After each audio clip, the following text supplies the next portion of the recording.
Ashley. I'm with Scuffham Racing. We have a Top Fuel Dragster and a Top Fuel Hydro. I'm going to talk to you a little bit about how we use our Racepak data to tune the car.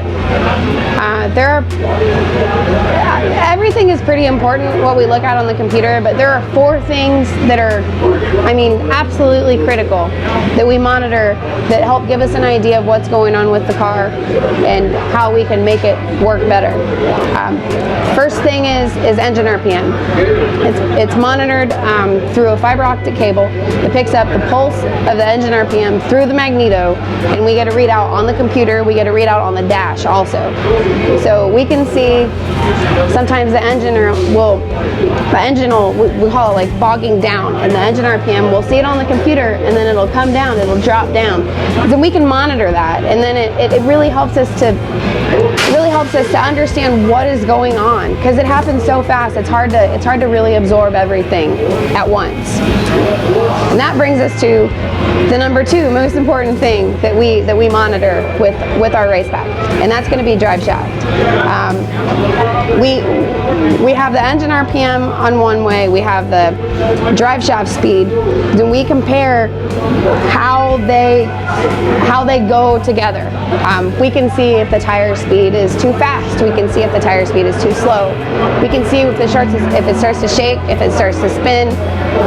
We can see it all on the Racepak. You'll see, it's really cool, you'll see little humps on the actual graph. Like if it almost will spin, it'll kind of spike up a little bit and then go back down and then go up, and that's the kind of stuff that it really helps us to be able to apply our clutch differently most of the time. That'll give us a good idea of what we need to do with our clutch setup.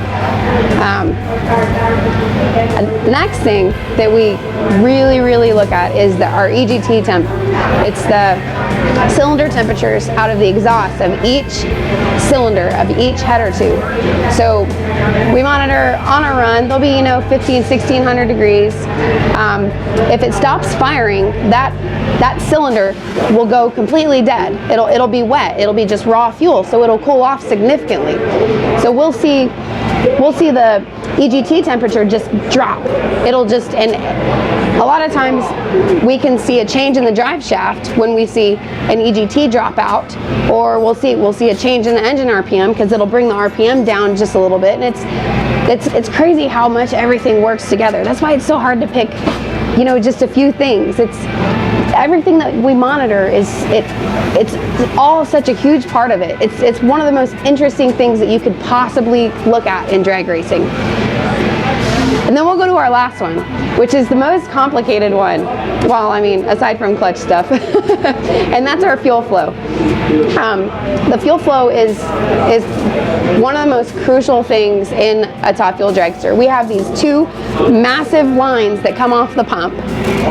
We have, back here it's called a flow meter, and that's what our Racepak plugs into, and it literally reads the flow of fuel coming through the car, through the fuel system.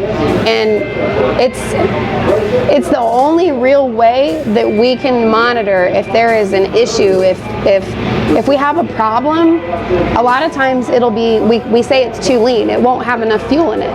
If it'll have a little fire, push a head gasket out, we call it, it'll burn things up because there's not enough fuel to burn, so it'll burn other things instead. If it's too rich, sometimes that'll cause it to drop cylinders, which is what we call when an EGT goes dead, when a hole quits firing. So it literally is like I call it like synchronized swimming. Like you can't do it without everything, and it's really such a cool thing to be around. And I know back in the day they did it without Racepak and without any sort of data acquisition, but boy, I don't know how, because we couldn't do it without it.